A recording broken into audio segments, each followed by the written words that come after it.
Matthew Bailey Media here, and welcome to another 2024 movie review. Now, I'm kind of late on recording this at least, but I'm finally doing it, and that is, of course, my movie review on a movie that has been highly anticipated this year, because this is the first time this type of movie has now been in the MCU, and that is, of course, Deadpool and Wolverine. Now,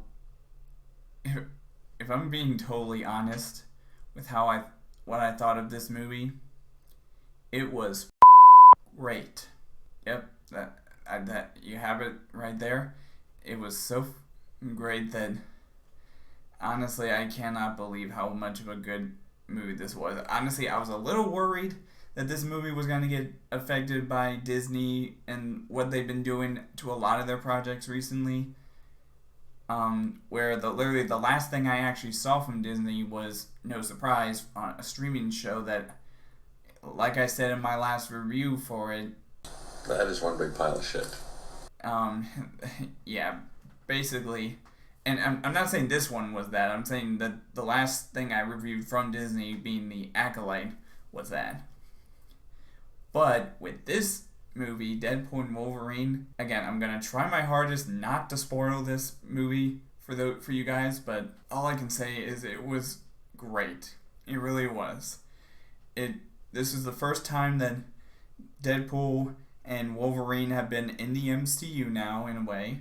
We got to see Hugh Jackman back as Wolverine, which is not really a spoiler, because let's face it, we all thought he was going to be done after the movie Logan, which you may find this shocking, but I never actually saw Logan when it came out, or heck, even since it's been out. I've seen some clips from it, but other than that, I never actually saw Logan. I have seen the other X-Men films, and I don't think I watched the Deadpool movies either. So seeing this basically going in blind, seeing this was pretty crazy. But this whole movie basically centers around Deadpool trying to team up with Wolverine, which is what they've been waiting for a long time now. And basically, you know, that's pretty much all I can say without spoiling this movie. I mean, now some things I will discuss in my review is the fact that there was a lot of different cameos that were so well hidden out of the trailer, and not just the first trailer, but all the trailers that came out, the TV spots that came out. Some of the cameos that we saw in the trailers we did get, like, I think there was one trailer that had Sabretooth in it. That was not really much of a spoiler. So he was clearly in there. We got Cassandra Nova, who was the main villain of this movie. We also had a guy from the TVA. Yep, the TVA from Loki got featured with a guy named Agent Paradox.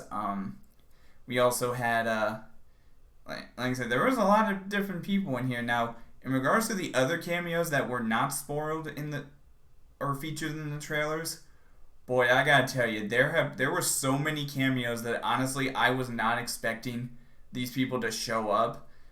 And there was one that was rumored, or two I should say that were rumored. I'm not gonna say what they were, but I can tell you that there were two rumored cameos that unfortunately did not show up in this movie, which really sucks, but hey, it was still a pretty great movie regardless, especially with one surprise cameo I did not expect to see in this movie.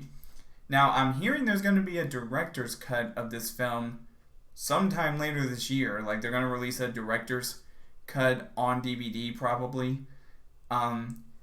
It's probably what they're going to do, and they say they're going to do, like, a director's cut of the movie. So, we'll see how that goes, but I gotta say, this movie was great. The rated R humor that we've known from Deadpool was great, and heck, even Wolverine was pretty cool, being able to say some pretty bad words. But I can tell you, it was incredible. But basically, I gotta say, I'm so glad that it seems like the MCU is getting back on track. Plus, this is the first rated R movie too in the MCU, and it shows. I gotta be honest, it really did show. But anyways, let me give you my rating of the movie. So, for my rating of Deadpool and Wolverine, like I said, pretty great flick. And I gotta say, this movie, I mean, there was a few things I was a little upset about or I didn't like too much, but it was still a pretty great flick to the point where I'm probably gonna give this movie a 4.5 out of 5. Yep, this is only like what, the third movie of the entire year that I've given a 4.5 out of 5 to. So the other ones being Inside Out 2 and Dune Part 2. So funny how a lot of the movies that are in my top 3 are all sequels in a way.